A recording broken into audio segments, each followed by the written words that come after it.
tadhana.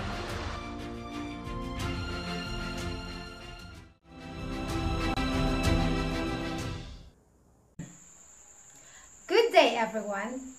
I hope you are all doing well.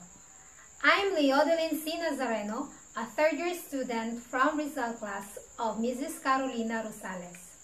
Today, together with my groupmates, namely Lorraine Joy Salibumba, Eliza Francisco, Rochelle Verwin, Kent Dan Raterta, Clarence Reyes, and Neil Abner Porzas, we are going to present a vlog about heroism and notion of sacrifice of Jose Rizal. Mapanatag ka, anak ko. Hindi mapupunta sa wala ang iyong mga pagtitiis at pagmamalasakit sa bayang ito. Now, let us take a look at Dr. Jose Rizal's early life. 1848, Jose Rizal's mom, Teodora Morales Alonso Realonda y Quintos, and dad, Francisco Rizal Mercado y Alejandra, marry on June 28. 1861. On June 19th, Jose Rizal is born to become the seventh child born to his parents. 3 days later, Rizal was christened with the name Jose Protasio Rizal Mercado y Alonso Realonda. 1870. Jose begins school under the instruction of Justiniano Aquino Cruz at just 9 years of age. 1871. Jose continues his education under the instruction of Lucas Padua. And 1872, Rizal is examined by those in charge of college entrance to St. Thomas University in Manila. He enters the school system as a scholar. 1875, Rizal enters the Ateneo as a boarder at just 14 years of age. 1876, at the age of 15, Rizal receives a Bachelor of Arts degree from the Ateneo de Manila. He not only receives this degree, but receives it with the highest honors possible. And lastly, 1877, in June, Jose begins to go to school at St. Thomas University in Manila, where he studies philosophies.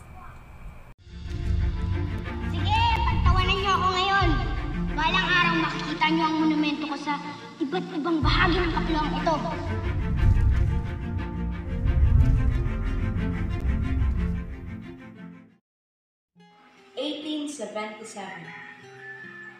In November, Rizal writes at home and receives recognition for his writing from the Royal Economic Society of Friends of the Country, also known as Amigos del País.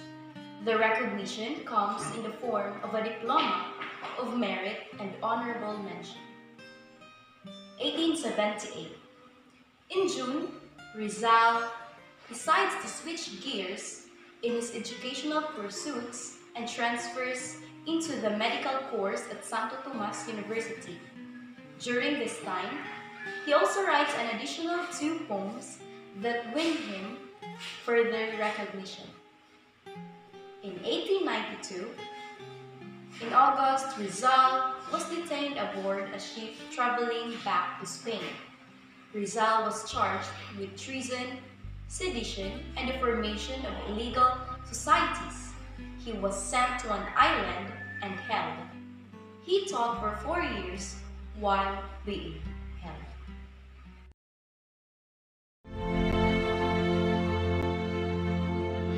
Paalam, Consuelo. Magiging sorpresa ba kaya ang muli nating pagkikita?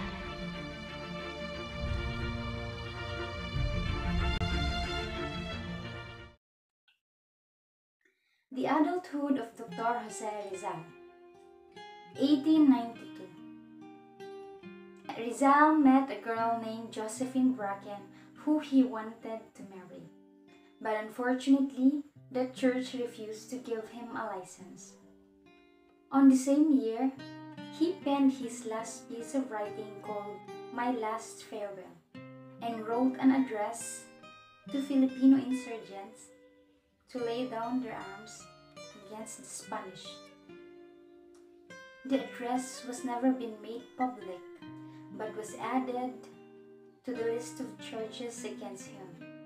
1896, his request to go to Cuba was approved, and on his way to Cuba, he was arrested and charged with conspiracy and sedition. On the 27th day of December, Rizal was captured to death in a Spanish court. 2 hours before he was shot by a firing squad on the 30th day of December, Rizal was permitted to marry Josephine. 1912, on the 6th death anniversary of Rizal, his ashes was transferred to Rizal's mausoleum and was declared a national holiday in honor of his memory. Jose Rizal's life and work were critical to those from the Philippines who were looking for an end to Spanish colonization. Makalimutan na pinasaya mo ako ng sobra sa lahat. At sa lahat ng lalaking nakarelasyon ko, ikaw lang ang handa akong ipagtanggol. Salamat sa pagiging totoo mo, bebe.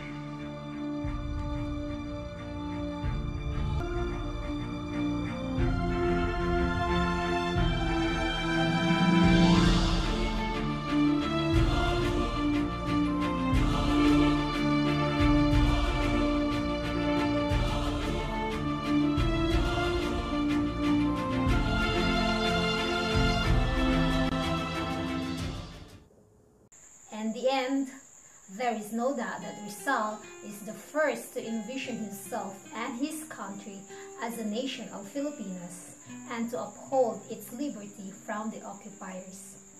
Rizal's self-sacrifice has been modeled him to be a hero of the Philippines. He will remain as the heart of the Philippine Revolution and the Philippine national hero, and remain at the heart of every people as the best national hero of the Philippine country. Abunde! Fuego!